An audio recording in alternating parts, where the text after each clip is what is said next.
Assalamualaikum warahmatullahi wabarakatuh. Kembali dengan video tutorial bahasa Inggris untuk mata kuliah English the Second dengan saya Sofwan Nugraha. Pada video ini kita akan membahas tentang salah satu tenses yang bernama present continuous tense. Sebelum kita berlanjut, saya harap Anda pastikan sudah menonton video sebelumnya yang membahas tentang apa itu kalimat, about sentence, kemudian apa itu tenses, about tense, bagaimana ada berapa jenis tenses itu ya, karena di video sebelumnya sudah dijelaskan tentang jenisnya, kemudian bagaimana tense itu mempengaruhi. Ini dulu ciri-cirinya ya, mudah-mudahan jangan lupa ya soal ciri-ciri ini. Kemudian bagaimana tense itu mempengaruhi struktur kalimat, karena bagaimanapun juga yang namanya tense itu akan memengaruhi bagaimana kalimat disusun ya, jadi kita tidak bisa membuat kalimat yang benar tanpa memperhatikan tenses, karena basically sentence is very easy. Kalimat itu sangat gampang ketika sudah ada pertemuan antara subjek ya dengan predikat. Yang predikatnya itu harus punya verb, itu udah selesai jadi satu.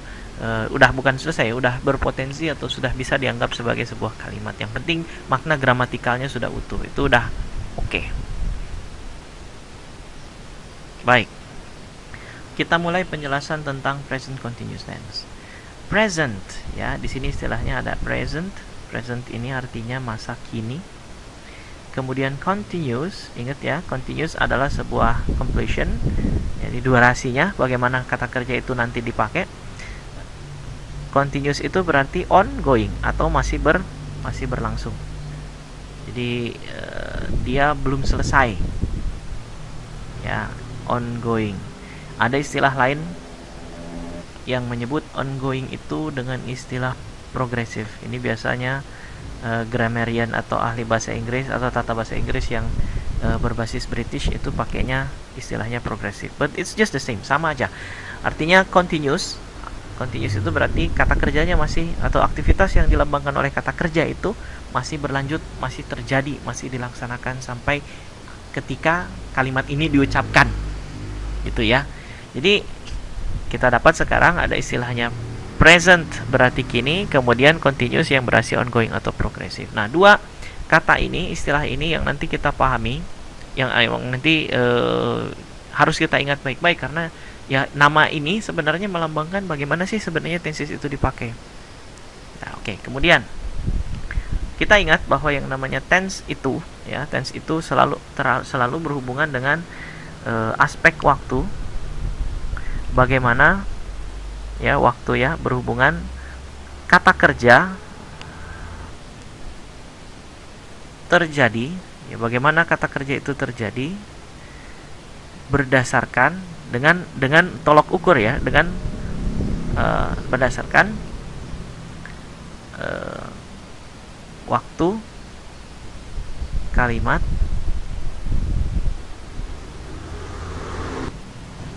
diucapkan. Karena yang namanya tense itu selalu berhubungan dengan itu. Bagaimana, kapan waktunya, kapan dan bagaimana kata kerja terjadi jika dilihat berdasarkan waktu dari kalimat diucapkan. Ini jadi patokannya. Oke, apa yang disebut present continuous tense? Present continuous tense adalah tense yang menyatakan bahwa verb ya, atau kata kerjanya atau aktivitasnya terjadi bersamaan dengan ketika kalimat itu diucapkan dan aktivitasnya belum selesai atau masih berjalan. Nah, di sini ada beberapa hal yang perlu kita garis bawahi.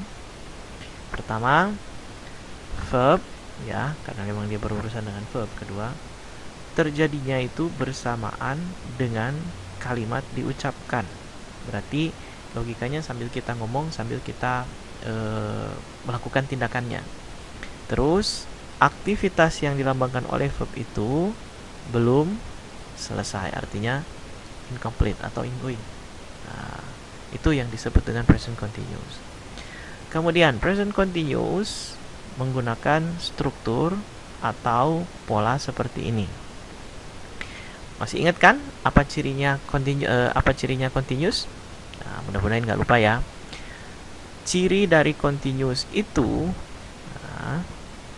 harus menggunakan to be yang ketemu dengan verb berakhiran ing. Ini ingat ya baik-baik ya. Jadi continuous itu punya ciri to be yang bertemu dengan verb ing. Ini mengawali predikat.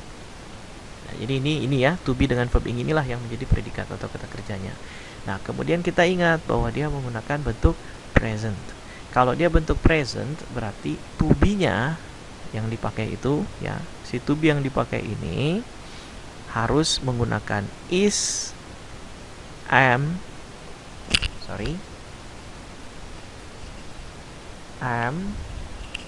atau bentuk are. Pilihannya hanya ada 3, is, am, atau are ya.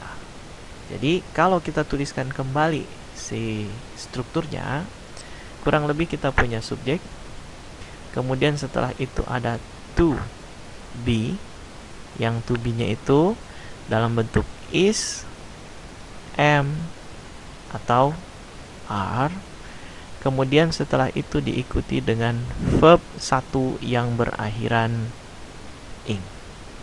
Nah, inilah pola dari yang namanya present continuous tense. Dan pola ini sudah semestinya Anda hafalkan, karena ini salah satu pola yang paling mudah ya di dalam gramatika bahasa Inggris.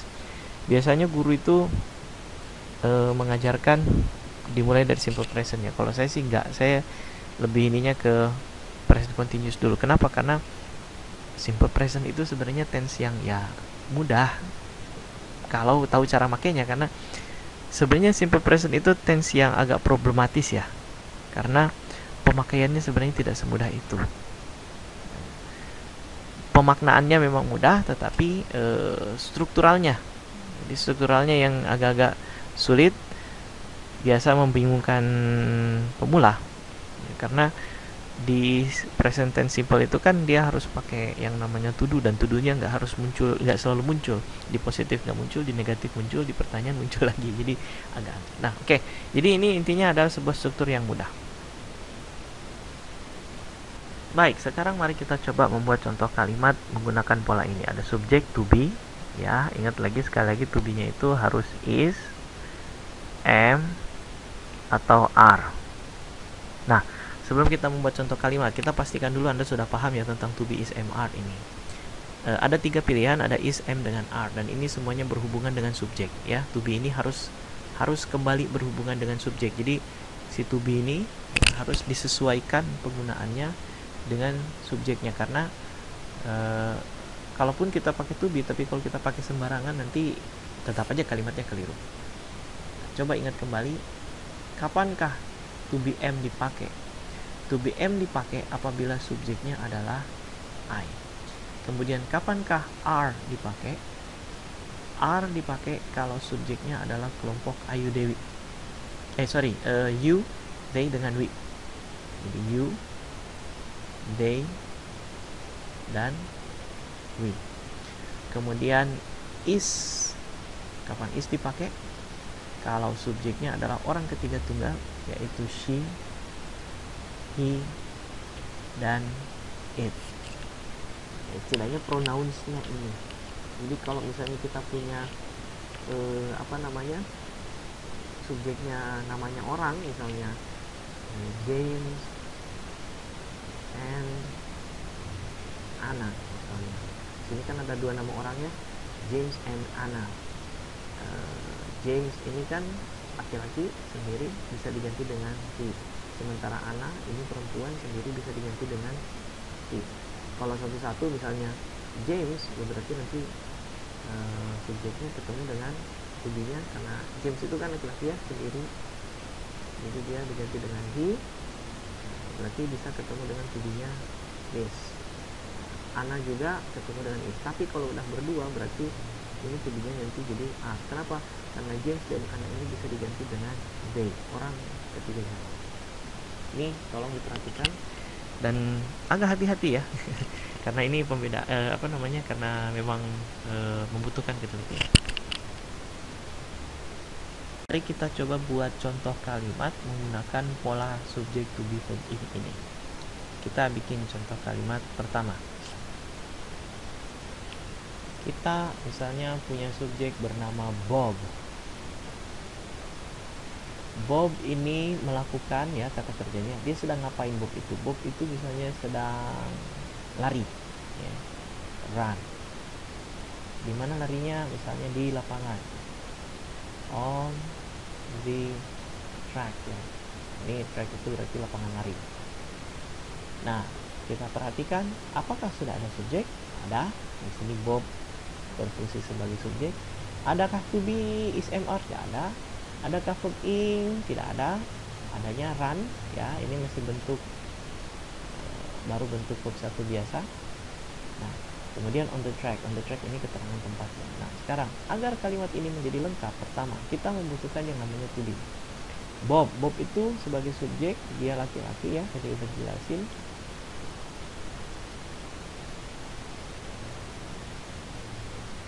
Dan bisa diganti dengan he.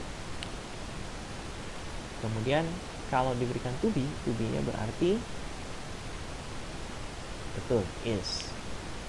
Kemudian run, ya kan, ya, ini adalah verb, dan setelah to be semestinya ada verb ing, berarti run harus diubah ke bentuk verb ing, yaitu running. Maka bentuk kalimat yang benarnya adalah Bob is running on the track. Paham, ya? Contoh kalimat kedua, Mr. Smith is watching a movie.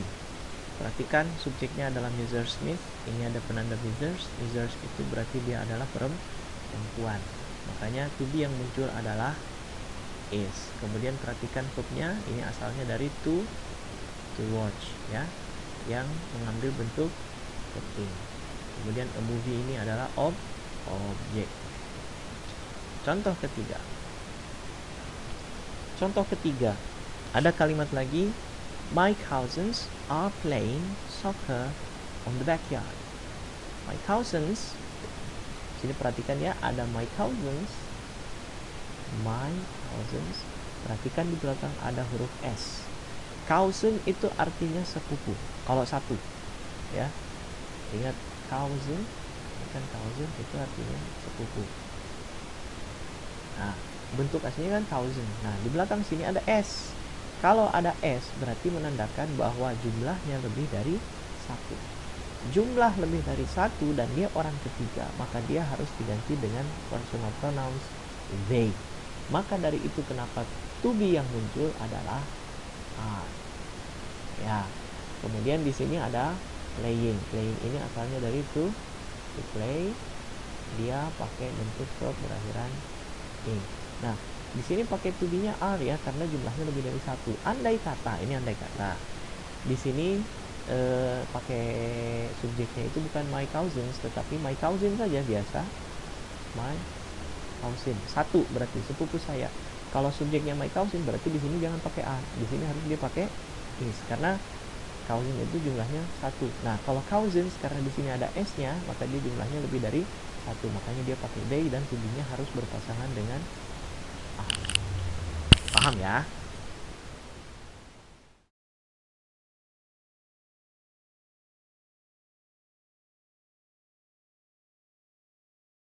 Selanjutnya kita akan membahas tentang pemakaian present continuous, atau kapan sih present continuous itu tepatnya dipakai. Nah, dari namanya tadi kan sudah dijelaskan, ya, bahwa yang namanya present continuous itu berarti menyatakan pekerjaan yang terjadi saat ini bersamaan dengan diucapkan. Itu fungsi standarnya, artinya fungsi basicnya, paling dasarnya dia menyatakan hal tersebut. Jadi sekali lagi, pemakaian present continuous 1 menyatakan aktivitas yang sedang terjadi bersamaan dengan kalimat diucapkan. Contohnya, nah ini contohnya, Melissa is listening to the music. Berarti ketika kalimat ini diucapkan, Melissa sedang mendengarkan musik. Berarti saat itu, ya, dia masih ongoing, ya. Ini listeningnya ini, ya, kata listeningnya ini, to listen ini berarti belum selesai karena dia masih mendengarkan musik. Makanya present continuous tense itu biasanya kita terjemahkan dengan kata sedang, ya. Jadi dia sedang, kata kerjanya apa? Listen berarti mendengarkan. Jadi sambil saya ucapkan kalimat ini, saya melihat bahwa Melisa itu sedang duduk atau sedang apalah pokoknya, dia sedang menikmati musik. Selain menyatakan aktivitas yang sedang terjadi bersamaan dengan kalimat diucapkan, ternyata present continuous punya penggunaan yang lain. Nah, ini nih, fungsi keduanya, menyatakan aktivitas yang belakangan ini sedang dilakukan atau sering terjadi. Nah, dan aktivitas itu bukan sebuah kebiasaan. Nah, kenapa ini pentingnya? Ini penting ya. Dan jadi aktivitas yang belakangan ini sedang dilakukan atau sering terjadi. Jadi seperti kebiasaan. Tapi ingat, aktivitas itu bukan sebuah kebiasaan atau bukan rutinitas. Nah, kenapa ada pembatasan ini? Karena kalau kita mau menyatakan sebuah kebiasaan, biasanya kita pakai yang namanya apa? Routines atau kebiasaan itu biasanya menggunakan simple present. Nah, makanya akan mirip ya yang namanya present continuous dengan simple present. Ini tenses yang agak bermasalah ini sebenarnya simple present, karena dia memang agak rumit. Tapi yang jelas gini, kalau kita mau menyatakan kebiasaan, misalnya saya main tenis setiap hari minggu sore misalnya, itu kebiasaan saya, hampir tidak pernah saya melanggar itu, maka saya akan katakan I play tennis every Sunday afternoon gitu. Atau misalnya tiap hari saya kalau sarapan itu selalu pukul 7 pagi, berarti I have my breakfast at 7 a.m. in the morning gitu. Jadi saya itu kebiasaan gitu. Atau misalnya hal yang memang faktanya seperti itu, misalnya I am tall, saya tinggi misalnya, faktanya memang saya tinggi, harus saya katakan gitu. Atau kalau misalnya faktanya saya pendek, berarti I am short. Nah, itu yang disebut routines, dan itu menggunakan simple present. Nah, present continuous ya, dia hanya menyatakan kegiatan yang sedang dilakukan atau sering terjadi belakangan ini aja, sekitar sekarang. Jadi bukan dari dulu. Dan aktivitas itu bukan sebuah kebiasaan. Nah, oke, contoh kalimatnya seperti apa sih kira-kira? Coba kita lihat. Misalnya kalimat ini, Karina is learning Korean. Ya. Karina, ini subjeknya, is learning, sedang belajar bahasa Korea. Nah, kalau dikatakan misalnya kita pakai pengertian sakleknya ya, bahwa yang namanya present continuous itu menyatakan aktivitas yang sedang terjadi bersamaan dengan kalimat ucapkan. Belajar bahasa Korea itu kan tidak mungkin selesai dalam satu hari kan ya, pasti butuh waktu yang panjang, bisa sampai berbulan-bulan. Ya masa iya kita ngomong sampai berbulan-bulan, kan tidak mungkin. Kita ngomong ini kan, coba saya ucapkan kalimat ini, Karina is learning Korean, paling butuh waktu 3 detik gitu kan. Tapi kalau misalnya kita asumsikan bahwa sepanjang kalimat ini diucapkan Karina sedang belajar bahasa Korea, kalau kalimat ini sudah berhenti berarti Karina udah gak belajar lagi. Ya masa iya Karina belajar bahasa Koreanya cuma 3 detik, kan mustahil ya. Nah, jadi intinya kalimat ini menyatakan bahwa Karina sedang mempelajari bahasa Korea, dan ini sebenarnya bukan kebiasaan dia. Ini adalah hal yang baru-baru ini dia lakukan. Nah, dan sampai saat ini itu masih sering dilakukan. Selain itu, pengertian tambahannya adalah ini belum selesai. Makanya yang disebut continuous ya. Continuous itu kan sebenarnya intinya adalah incomplete. Dia belum selesai, berarti masih berlangsung. Nah, karena dia belum berhenti belajar, maka dikatakan Karina is learning Korean. Gitu, oke? Ya, present continuous ternyata punya satu lagi penggunaan ya, atau pemakaian yang agak-agak membuat orang lain bingung. Kenapa? Karena meskipun namanya present, ternyata coba baca. Present continuous dapat digunakan untuk menyatakan aktivitas, lihat ya, yang akan terjadi di masa depan. Nah, kalau kita sudah ngomong di masa depan, bukankah masa depan itu adalah dimensinya future tense? Iya kan? pertanyaan ya, karena future itu kan artinya masa depan dan ada kan tensesnya, simple future, ada future continuous. Kok pakainya present continuous? Nah, mungkin ada yang masih ingat bahwa saya pernah bilang ada ahli bahasa yang menyatakan bahwa waktu di dalam tenses itu sebenarnya cuma dua, cuma present dengan past. Kenapa? Dia menganggap bahwa future itu masuk ke dalam dimensi present. Alasannya present continuous bisa dipakai untuk menandakan waktu di masa depan. Nah, menyatakan future tense itu kan ada dua model ya, ada dua macam. Ada yang pakai modality subject ketemu dengan will. Nah, kemudian ada juga yang subjek ketemu dengan to be. Ada nih yang ketemu dengan going to. Ini dua cara untuk menyatakan future tense. Future tense. Nah, ternyata kalau kita perhatikan baik-baik, subjek ketemu dengan will ini sebenarnya bukan tenses asli kan? Ini adalah pola yang namanya modality. Jadi kalimat yang menggunakan modality. Kemudian to be going to, coba ada to be ketemu dengan verb berakhiran in. Ini kan sama aja dengan present continuous. Ya kan? Makanya kenapa ada ahli bahasa yang memang menyatakan bahwa nggak ada tenses future itu, yang ada adalah present aja sama past. Karena memang secara struktural future itu nggak ada. Adanya pakai modality dan adanya pakai present continuous.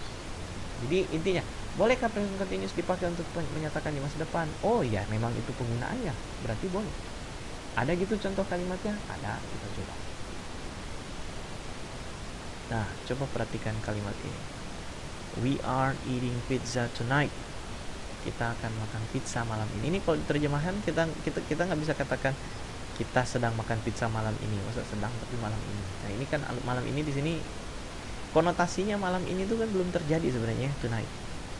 Jadi ini kalimat ini bisa diucapkan misalnya pas siang hari atau pada pagi hari. Misalnya ada yang nanya, kita makan apa ntar malam? Kita jawab aja, we are eating pizza tonight. Bisa. Nah, jadi meskipun belum terjadi saat ini, di masa depan itu boleh dipakai. Ini we are, jadi subjek ya. Ini to be-nya, kemudian ini ada verb in-nya. Kemudian ini ada objeknya. Nah, cuman yang perlu diperhatikan adalah ketika kita ingin menggunakan present continuous tense yang mengungkapkan makna future seperti ini, jangan lupa untuk memberikan yang namanya keterangan waktu seperti ini supaya jelas ya kapan. Jangan sampai kalau nggak diberi keterangan waktu, karena begini, present continuous tense itu kalau dia tidak diberi keterangan waktu, maka asumsi waktunya itu adalah now atau saat ini. Makanya kalau Melissa is listening to the music, ini tanpa keterangan waktu kita asumsikan sekarang, saat ini, now. Jadi Melissa is listening to the music now. Atau Karina is learning Korean right now, misalnya saat ini. Jadi kalau mau menyatakan aktivitas yang terjadi masa depan, jangan lupa harus pakai keterangan waktu supaya jelas ya, bukan maksudnya sekarang tetapi maksudnya waktu dia akan datang. Demikian.